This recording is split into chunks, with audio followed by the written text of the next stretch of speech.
Bonjour, je me présente, professeur Matour. Nous allons voir ensemble aujourd'hui l'embolie pulmonaire.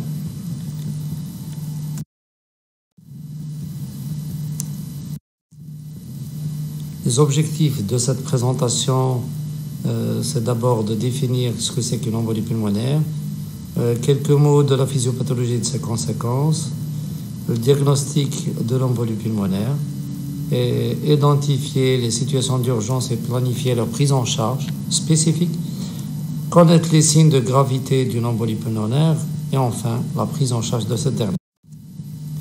En introduction, nous dirons que l'embolie pulmonaire est une pathologie qui est fréquente, multifactorielle.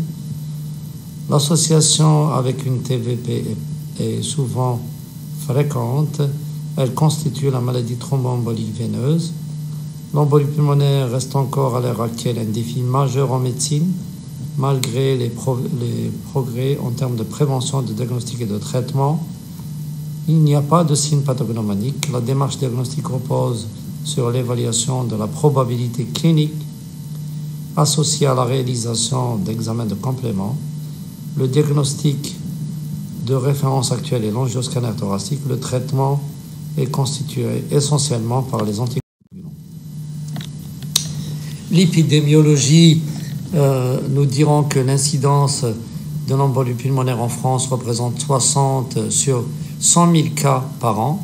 Ce chiffre est probablement sous-estimé puisqu'il y a des études récentes qui se sont intéressées à des séroautopsies de 1000 patients médicaux hospitalisés. On a noté une incidence de 16%. La mortalité de l'embolie pulmonaire non traitée est de l'ordre de 30 à 40%. Il faut savoir qu'il y a une absence de données statistiques en Algérie. Sur le plan physiopathologique, le mérite de la découverte du mécanisme impliqué dans la survenue de thrombose revient au pathologiste berlinois Rodolphe Virchow au milieu du 19e siècle, qui a proposé la triade suivante qui garde son nom, qui regroupe le ralentissement de l'écoulement sanguin, c'est-à-dire la stase sanguine, une altération de la paroi vasculaire au facteur pariétal, regroupé dans des lésions pariétales, modification de l'hémostase constituée par l'hypercoagulabilité et la thrombophilie. Les circonstances favorisant le développement d'une thrombose veineuse sont clairement identifiées actuellement et sont regroupées dans le tableau sous-cité, regroupant les facteurs héréditaires, à savoir la thrombophilie, les déficits en l'anthrothrombine, en protéines C et S et en fibrinogènes, les facteurs 5 de Leiden. On peut retrouver aussi une résistance à la protéine C activée, une mutation des gènes de thrombine. Il y a à côté des facteurs acquis associés qui peuvent se voir à type d'antécédents familiaux personnels de maladies thromboemboliques, des syndromes antiphospholipides, une immobilisation suite à un alitement ou à un plâtre, un âge supérieur à 60 ans, une néoplasie ou des pathologies sévères évolutives ou une chimiothérapie, pathologie médicale aiguë ou une chirurgie majeure récente, un traumatisme ou des lésions médulaires, une grossesse ou en postpartum, l'obésité à partir d'un IMC supérieur à 30, des varices de membres inférieurs ou une insuffisance veineuse chronique, une contraception orale ou un traitement hormonal substitutif. Néanmoins, aucun facteur de risque peut être noté chez 25% des patients qui vont poser problème. Et il faut savoir que ces différents éléments suscités sont volontiers rassemblés dans les scores. Ces derniers permettent de déterminer la probabilité d'embolie pulmonaire et conditionnent l'approche diagnostique. Parmi les scores, on note celui de Wells et de Genève révisé parmi ceux les plus utilisés. On commence d'abord par le score révisé de Genève qui regroupe les items suivants. D'abord, concernant les facteurs de risque, on a l'âge supérieur à 65 ans, les antécédents de maladies thromboemboliques, la chirurgie sous anesthésie générale ou une fracture des membres inférieurs dans les mois précédents, un cancer actif ou une rémission depuis moins d'un an, les symptômes, surtout la douleur unilatérale des membres inférieurs ou l'hémoptysie, les signes cliniques, une fréquence cardiaque comprise entre 75 et 94 battements minute, ou une fréquence cardiaque supérieure à 95 battements minute, et une douleur à la palpation des trajets veineux ou unilatéral des membres inférieurs. Ces items, la notation de ces items est regroupée en score. S'il est entre 0 et 3, la probabilité de survenue d'embolie pulmonaire sera faible, comme montre le tableau. Si elle est entre 4 et 10, elle est intermédiaire. Si elle est égale ou supérieure à 11, elle est forte. Quant au score de Wells, lui, il regroupe les items suivants: antécédents de thrombose veineuse profonde d'embolie, une fréquence cardiaque supérieure à 100 battements minute, une chirurgie récente ou immobilisation, des signes de TVP, un diagnostic autre moins probable que l'embolie, hémoptysie ou cancer. À chaque item est alloué une notation. L'association de la notation constitue le score. Entre 0 et 1, probabilité faible. Entre 2 et 6, moyenne. Supérieure à 7, forte. Sur le plan physiopathologique, pour expliquer la symptomatologie atypique qu'on va voir en clinique prochainement, sur les slides prochaines, il faut savoir que l'embolie pulmonaire est secondaire à une obstruction des artères pulmonaires ou de leurs branches par des emboles, le plus souvent chloriques, qui viennent des veines, soit des membres inférieurs ou des veines des pelviennes abdominales ou des cavités cardiaques droites ou des veines des membres supérieurs. Donc selon leur survenue et selon leur installation, on va avoir une clinique qui est atypique. On voit dans cette présentation physiopathologique qu'il y a une association étroite entre thrombose veineuse profonde et embolie pulmonaire. Il faut savoir que cette thrombose veineuse profonde ou cette embolie, au stade initial, le thrombus est peu adhérent, avec un risque de migration important de la TVP vers l'arbre pulmonaire. Là, si ce caillot n'est pas très important, il va subir une lyse physiologique qui va survenir dans les 48-72 heures. Par contre, si ce caillot est gros, il va avoir des conséquences essentiellement respiratoires et hémodynamiques et qui peuvent conduire à la mort. Secondairement, des réactions inflammatoires et une organisation de la paroi veineuse rendent ce caillot beaucoup plus adhérent. Sur le plan clinique, les signes fonctionnels sont dominés par la douleur, qui est classiquement basithoracique ou latérothoracique de type pleural. Cette douleur, elle peut être projetée vers l'épaule ou l'hippocampe. On peut rencontrer une fièvre, le plus souvent, si elle est présente, elle est modérée. L'hémoptysie, si elle est là, elle est le plus souvent en regard d'un infarctus pulmonaire. On peut trouver une dyspnée qui est isolée. Elle peut être brutale, mais parfois elle est progressive, probablement en accord et en regard d'une hypertension pulmonaire post-embolique. On peut noter une tachycardie. L'hypoxie, quant à elle, elle est expliquée par soit l'hypertension artérielle pulmonaire ou l'angoisse ou la douleur. Si on note un état de choc ou une syncope ou une hypothymie, c'est des signes de gravité. L'hypoxie peut être fréquente dans 70% des cas. La cyanose, elle est isolée et rare dans 1% des cas.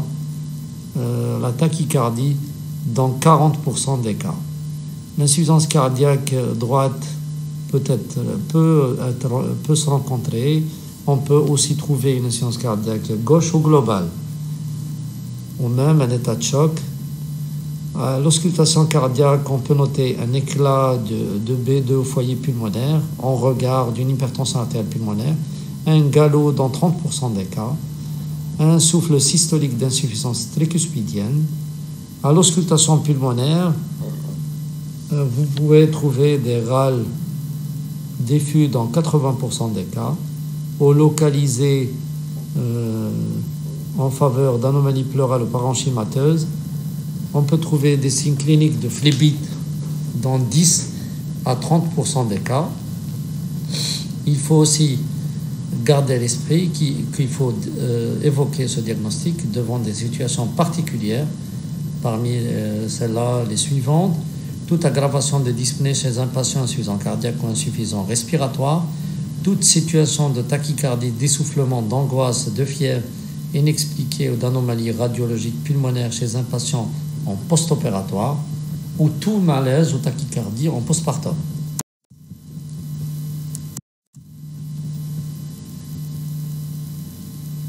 Il faut proposer des scores de gravité afin d'évaluer ces signes de gravité.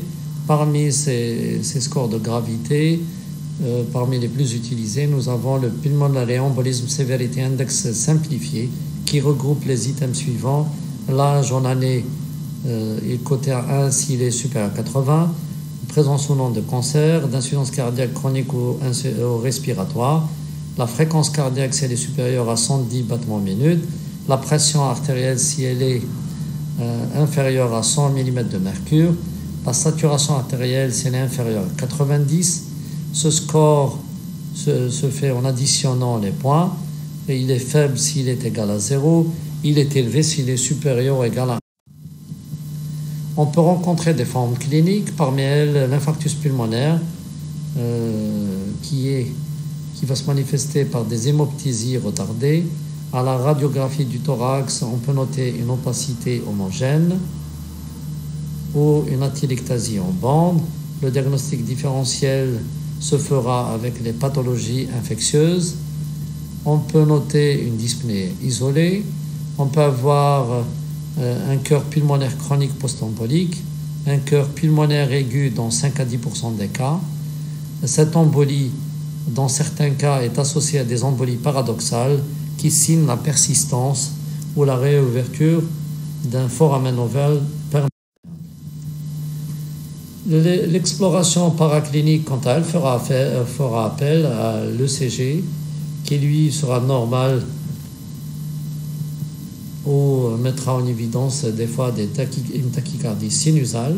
Dans certains cas, dans 10% des cas, on peut avoir une altération du QRS avec une déviation axiale droite. On note un A5U3 dans 20% des cas, un bloc de branche complet droit ou incomplet dans 30% des cas, des troubles de repolarisation ou des troubles du rythme auriculaire. La radiographie du thorax, la radiographie pulmonaire peut être normale, mais n'élimine pas le diagnostic d'embolie pulmonaire.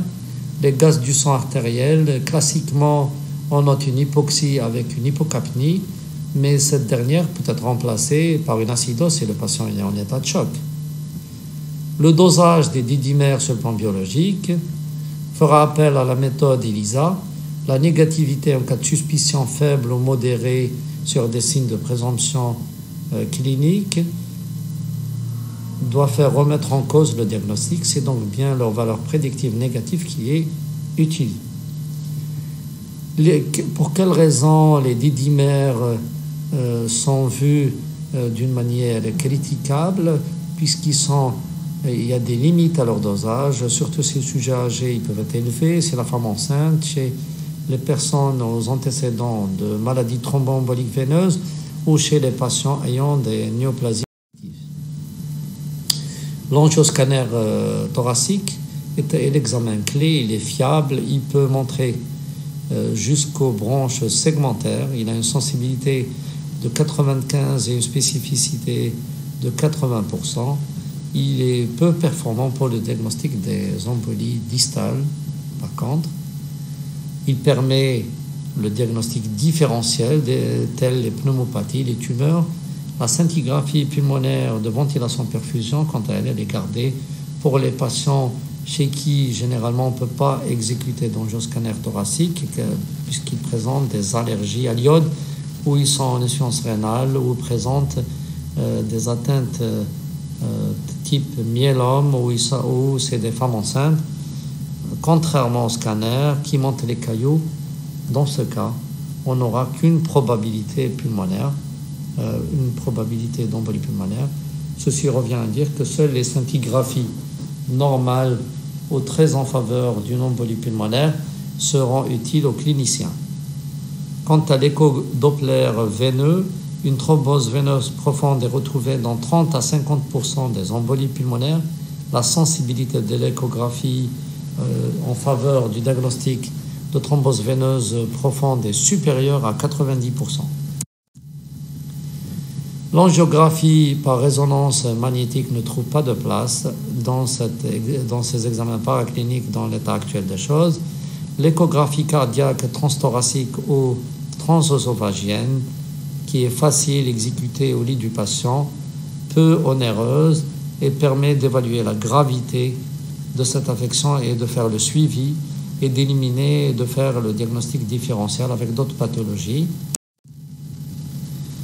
Quelle sera notre stratégie diagnostique devant la probabilité clinique avec l'utilisation des scores de Wells et le score de Genève?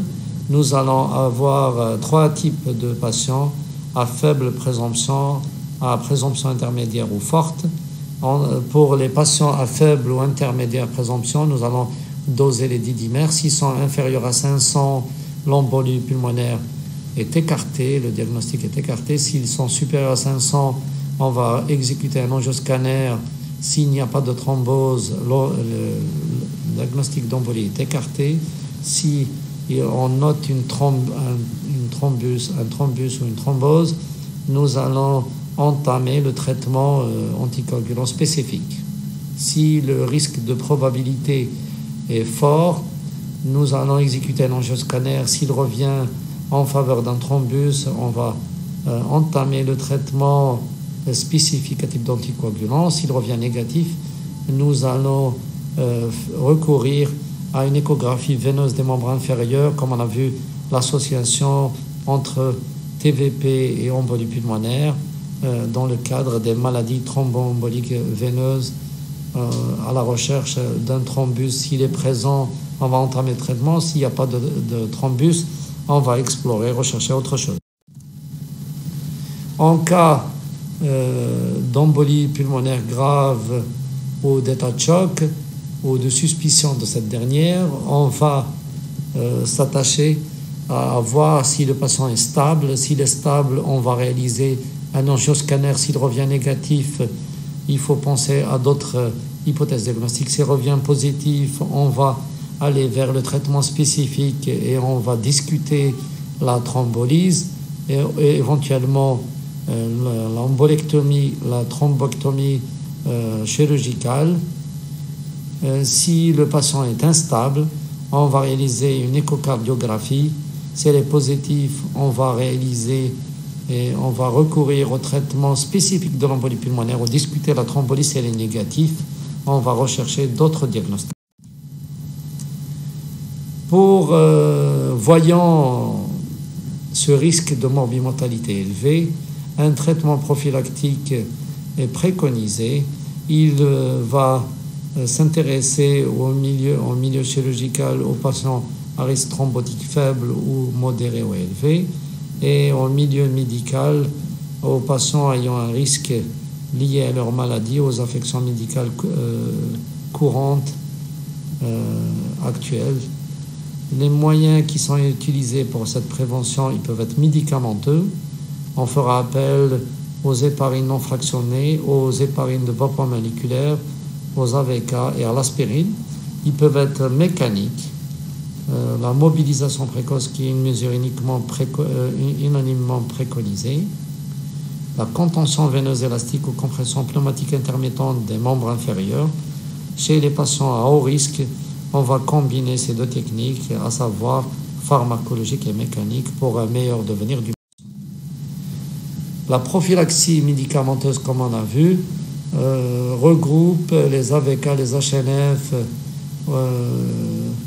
en injection sous-cutanée, la calciparine, les HBPM et d'autres anticoagulants de la même famille, à savoir le fondaparinux ou l'eximalégatran.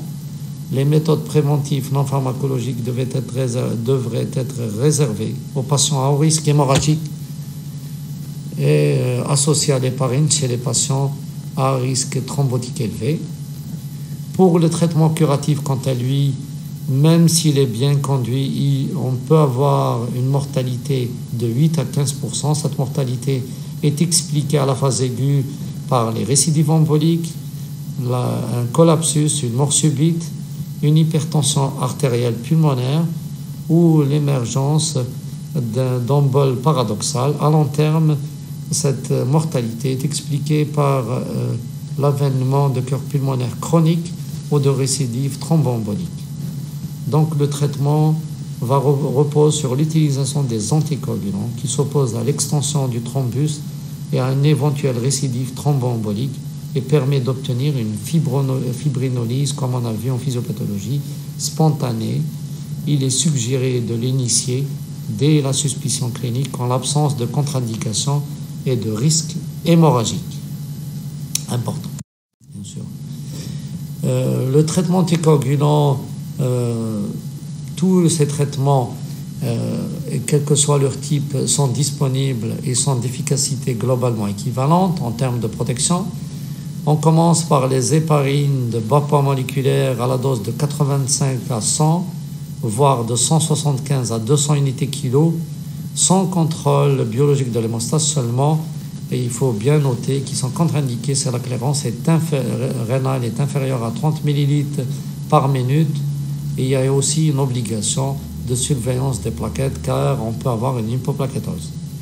Les héparines non fractionnées, quant à eux, le bolus initial est de 50 à 100 unités kilo IVD, suivi d'une dose de 500 unités kilo jour, adaptée au temps de céphaline, dont l'objectif devra être entre 2 et 3 fois le témoin.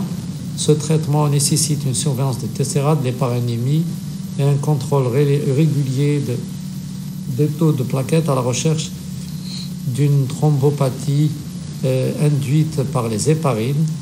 Les antivitamines K, quant à eux, bloquent les facteurs coagulants fabriqués par le foie, vitamine K indépendants, à savoir le 2, le 7, le 9 et le 10. Leur action n'est pas immédiate, nécessite l'utilisation initiale d'héparine, une surveillance par dosage régulier de l'INR, dont l'objectif cible UZL est de 2 à 3. Quant aux anticoagulants oraux, les AOD, on note pas de surveillance de l'hémostase, leur utilisation est récente. Les principales contre-indications sont rénales et hépatiques, parmi eux l'apixaban, le dabigatran. Quelques schémas thérapeutiques à garder, éventuellement pour l'utilisation clinique une fois que vous serez sur le terrain. L'HBPM et ou le fondaparinux, comme on a vu, associé après qui sera relié par les antivitamines K. À défaut, on mettra l'HNF relié par les antivitamines K. Comme autre schéma, les HBPM ou la fondaparinux sont relais par les antivitamines K. À défaut, on mettra les AOD ou sans traitement HBPM initial, sans surveillance de l'hémostase. Quelle sera la durée de traitement? Là, il y a une polémique scientifique sur cette donnée. Il faut savoir que le jugement est au cas par cas et on garde le rapport bénéfice-risque, mais on s'accorde à dire que la durée minimale est de 3 mois. Le traitement fibrinolytique, quant à eux, contrairement aux anticoagulants qui, eux, prévenaient seulement l'extension et la migration du thrombus, les fibrinolytiques vont liser le caillou sur place. Leur utilisation communément admise est surtout pour l'embolie pulmonaire en état de choc ou en complément d'un traitement anticoagulant. Nous notons une augmentation du risque hémorragique dans ce cas. Quant à l'interruption cave par filtre cave, insérée par voie endovasculaire dans la veine cave inférieure pour prévenir et empêcher la migration de thrombine dans les artères pulmonaires, Elle peut être réalisée d'une manière permanente ou temporaire. Le plus souvent, elle est permanente. Ils sont indiqués quand la TVP est proximale et le risque hémorragique imputable aux anticoagulants est élevé, ce qui contre-indique l'utilisation des anticoagulants. Ou quand on a des récidives de TVP d'embolie pulmonaire malgré un traitement anticoagulant bien conduit. Le pronostic de l'embolie pulmonaire serait bon pour les embolies mineures, mais il peut être péjoratif quand il y a des signes de sévérité ou de gravité, avec des facteurs de surmortalité associés, à savoir l'âge supérieur à 70 ans, un alitement supérieur à 5 jours, un cancer, présence ou non de BPCO, une insuffisance rénale, une thrombocytopénie et des anomalies de la fréquence cardiaque. En conclusion, je dirais que l'embolie pulmonaire est une pathologie qui est fréquente, grave, multifactorielle, dont l'incidence augmente avec l'âge. La thrombose veineuse profonde et l'embolie pulmonaire représentent une seule et même maladie, regroupée sous le nom de maladie thromboembolique veineuse.